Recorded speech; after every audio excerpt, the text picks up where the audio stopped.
Kuyintokozo kimi ukuba sihlangane mhlobo wami elizweni lenkosi elingaphansi kwesihloko esithi Sibizelwe ukufakazela uJesu.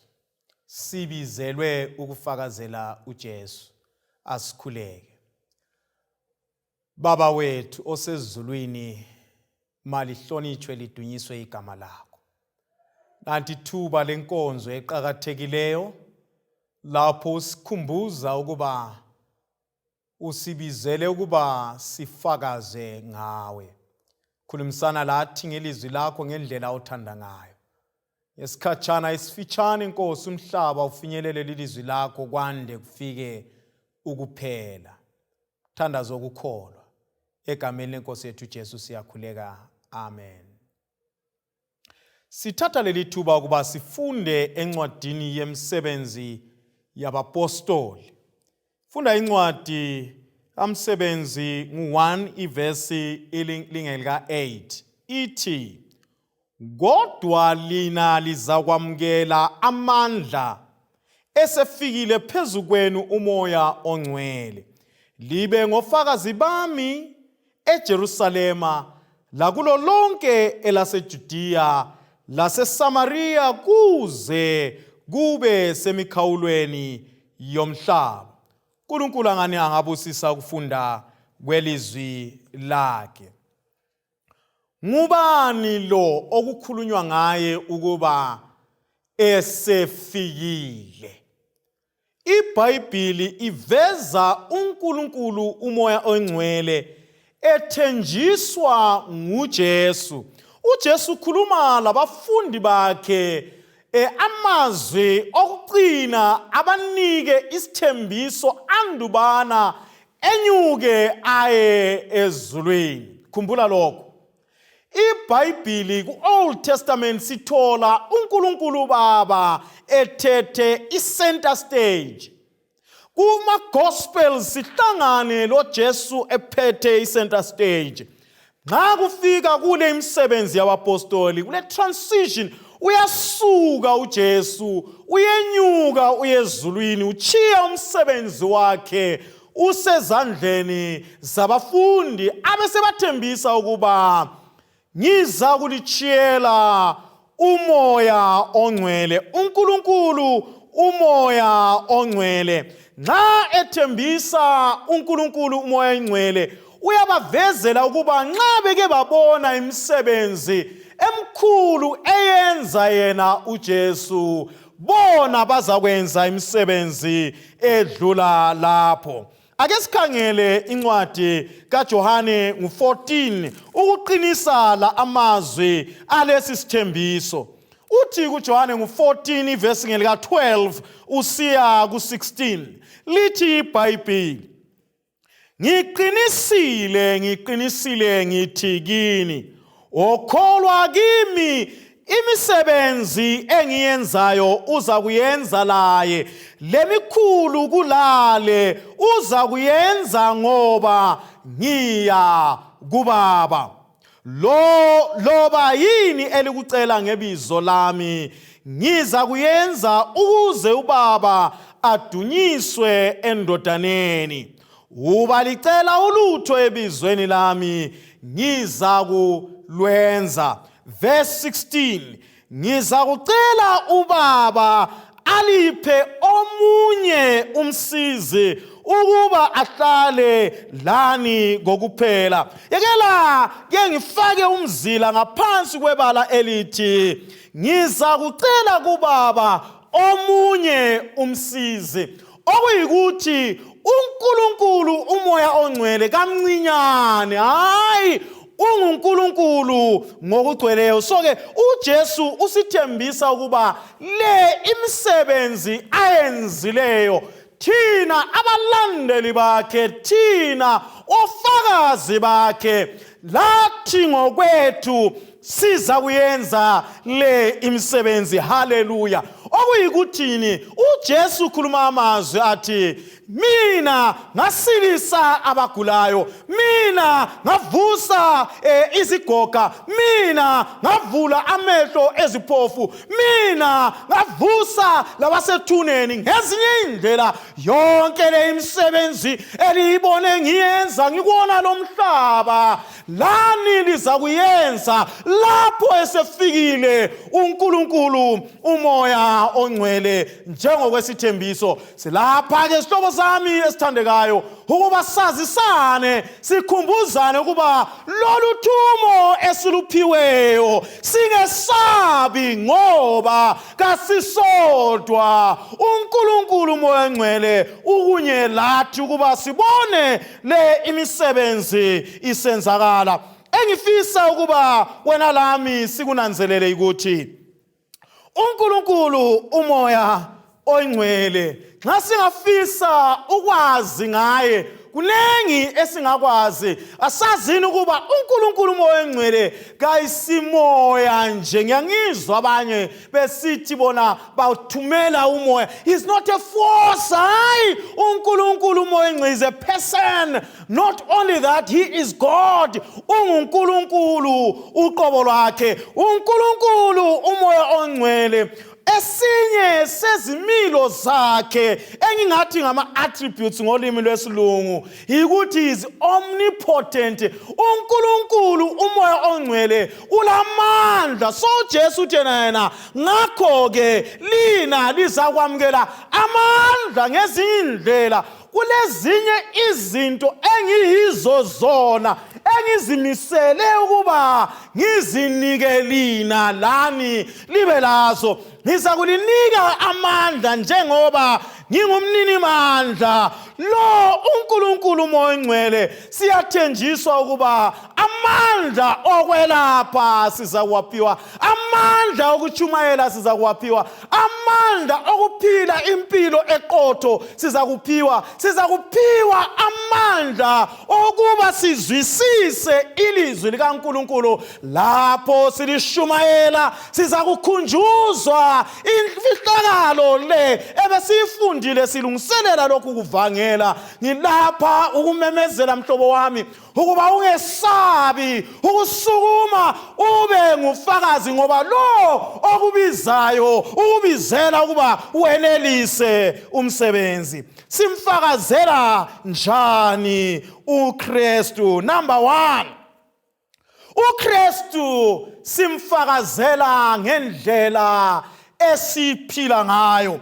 Ungafunda incwadi kaPetro uqala ngo-2 ivesi ngelika-12 lo verse 21 iyaveza ukuba impilo yomuntu kumbe ngithi umhlaba ukhangelele abantu hathi kuphela abaza kuchumayela njengoba ngichumayela khathesi, kodwa abantu abaza kuchumayela ngempilo zabo bafisa ukumbona uKristu ephila phakathi kwethu. Asilibalekeleni ibala elithi do as I preach. Kodwa bese siphila impilo ehlukene lokulicebo likaNkulunkulu. Asiphileni impilo yonale esichumayelayo. Abantu baza kumlalela bamlandele uJesu. Yiphi enye indlela okufanele ukuba siyisebenzise sihlobo zami ezithandekayo?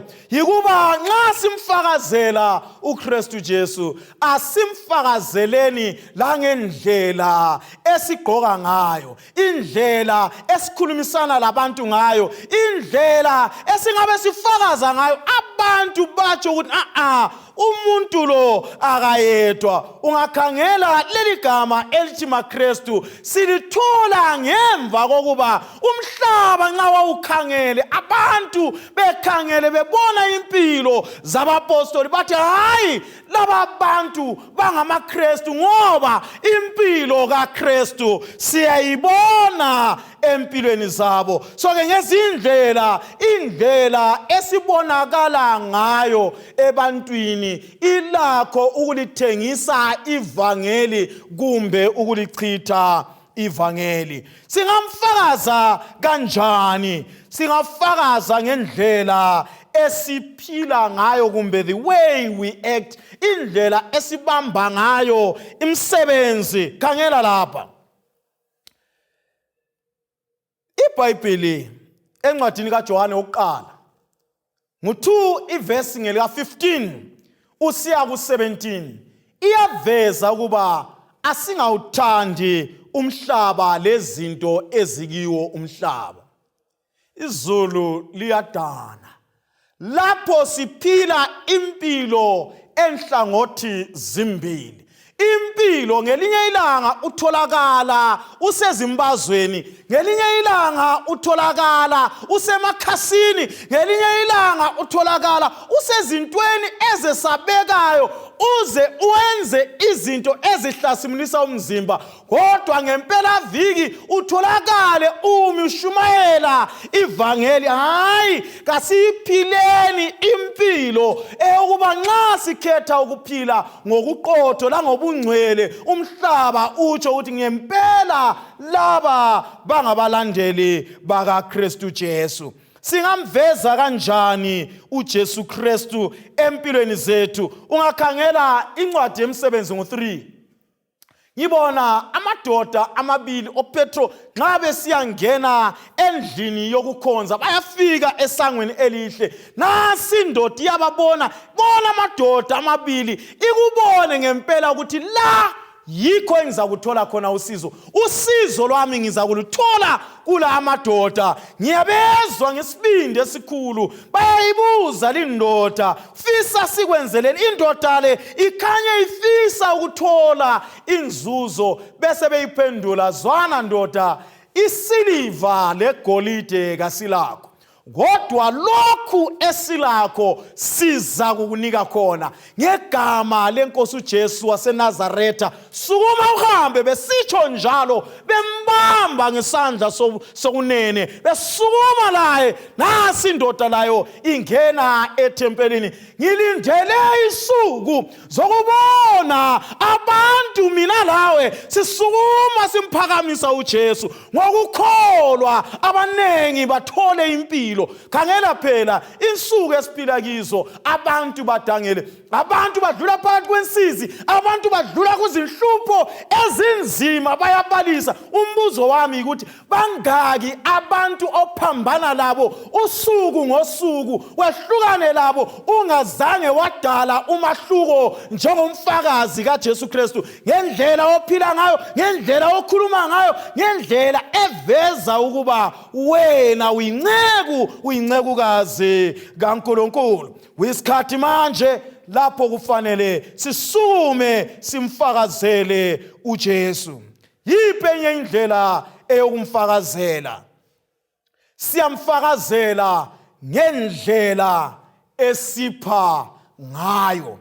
Ungafunda iBhayibheli lakho uMateyu 6 ivesi ngelika 19 usiya ku 21 iyaveza ukuba kasibalekeleni ukuba ingcebo yethu ibe ingcebo esiza kuyigcina ingeyakona lo mhlaba, kodwa ingcebo yethu kayibe kuye uJehova. Okuyikuthi kasikukhumbuleni ukuba umhlaba lokugcwala kwawo kungokukaJehova. Zonke izinto zingezikaJehova. Ngezindlela kulokhu asibeke khona ukuba sibe zinceku. Kasibeni zinceku ngoba siphethe imfuyo kaJehova okufanele ngayo isukumise ithwale umsebenzi kaNkulunkulu iwuqede. Ungafunda incwadi kaMsebenzi ngochapter 5 lapho ukhangela indlela abantu abasukumela phezulu ngayo,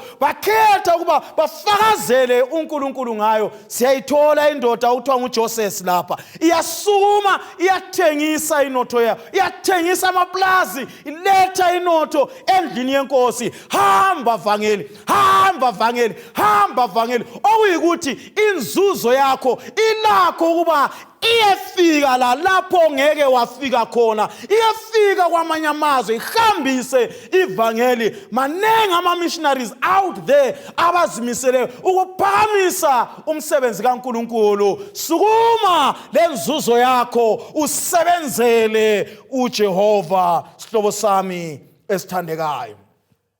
Fisa ukuba ke sinanzelele lokho. Ncwadi yemisebenzi yabapostoli, iBhayibhili iyasivezela impumela yamandla lawo abathenjiswayo lapho umoya ongcwele esefikile. iBhayibhili iyasivezela ukuba abafundi kumbe abapostoli bamukela amandla okusilisa, bamukela amandla okuphila impilo kaKristu. Impilo kaKristu ungaya encwadini kaMsebenzi 11 sithola abantu bephila impilo kubonakale uKristu empilweni zabo. Siyababona besamukela amandla yokuba ngama missionaries, siyababona besamukela amandla okukhipha amadimoni, siyababona ngamandla abawamukelayo.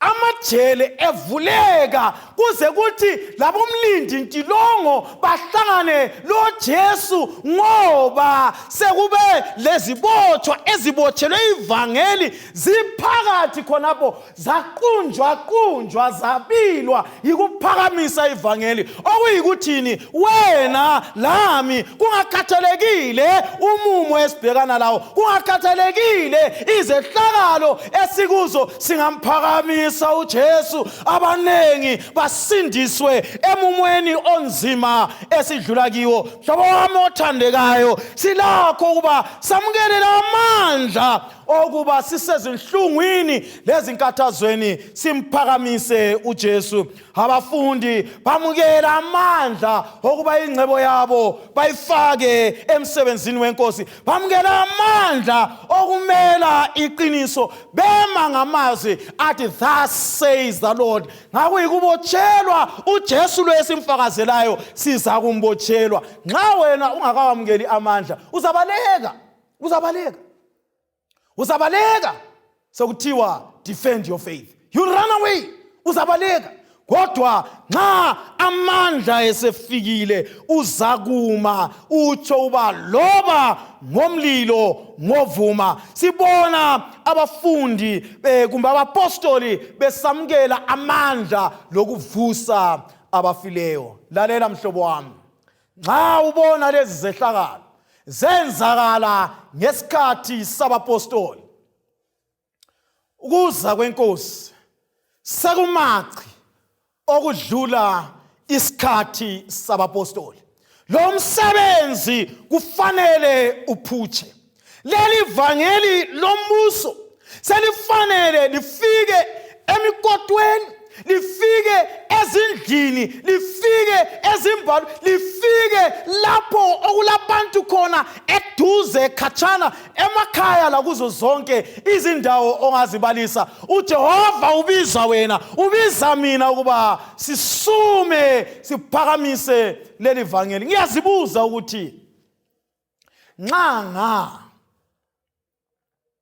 ompostoli Paul, oPetro labanye babengaphiwa ulwazi lolu oselukhona lamhlanje, ngabe ukuza kwenkosi kudala weza uJesu. Ngilapha ukumemezela ukuba anguboni lapho khona, siyabonana, ungikhangele ngikukhangele kodwa sibonani.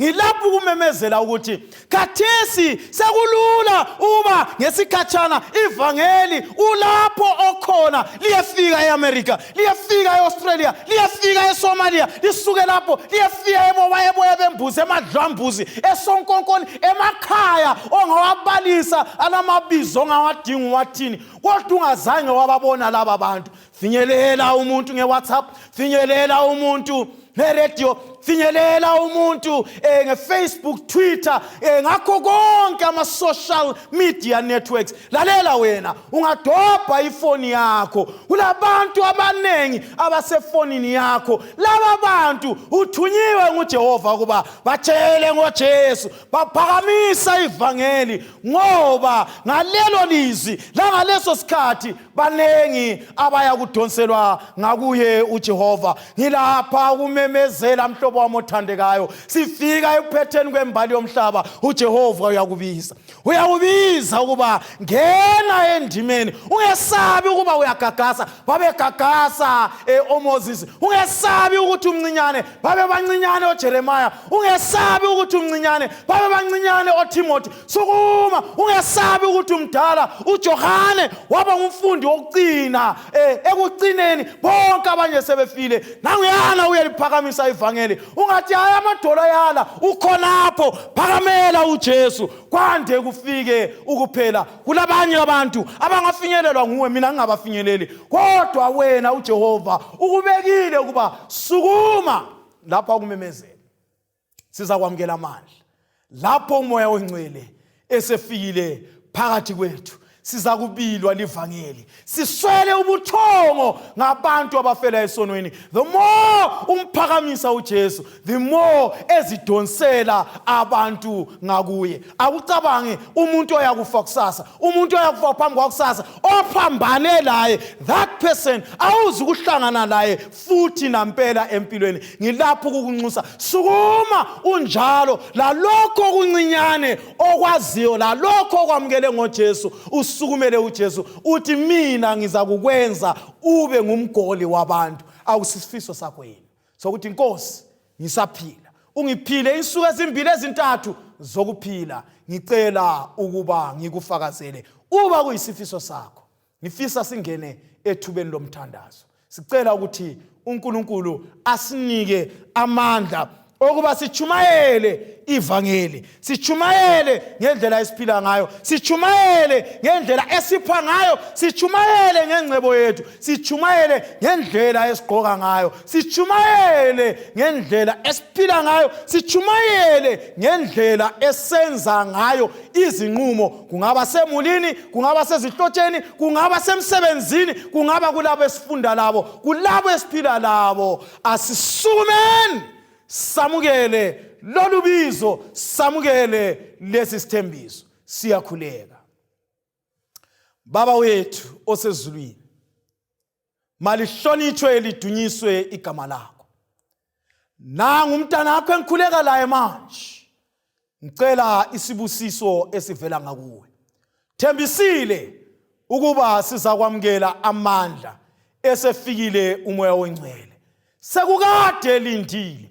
Ulindele mina engesabayo, ulindele umhlobo wami owesabayo ukuthi kangenelisi ngilovalo futhi kangaze ngikwenze lokho. Uzimisele ukuba labo abangenelisiyo ubenze benelise. Sicela amandla ukuba sifakaze ngawe, sivangele ngawe, ngoba isikhathi siphelile. Sifiso sami yikuthi izihlobo zethu, omakhelwane bethu, isigaba esiphila kiso, ilizwe esikilo, icontinent esikiyo, umhlaba esikiwo, ugcwale ngevangeli, lizwakale lisakazwa emini, ekuseni, ebusuku. uJehova phakanyiswe mhla wokuphela likhala icilongo. Sifisa ukuba sizwe amagama ncekukazi ezilungileyo, lithembekile kokuncinyane, nansi isabelo sokukhulu. Ngenale kujabuleni kwenkosi yenu uJesu. Siyabonga, sesisabele ubizo, sesisukuma, sesihamba Nkosi. Sinikela amandla njalo dumoluze ngakuwe, ngoba sikhuleka ngokukholwa ebizweni lenkosi yethu uJesu. Siyakhuleka. Amen. Amen.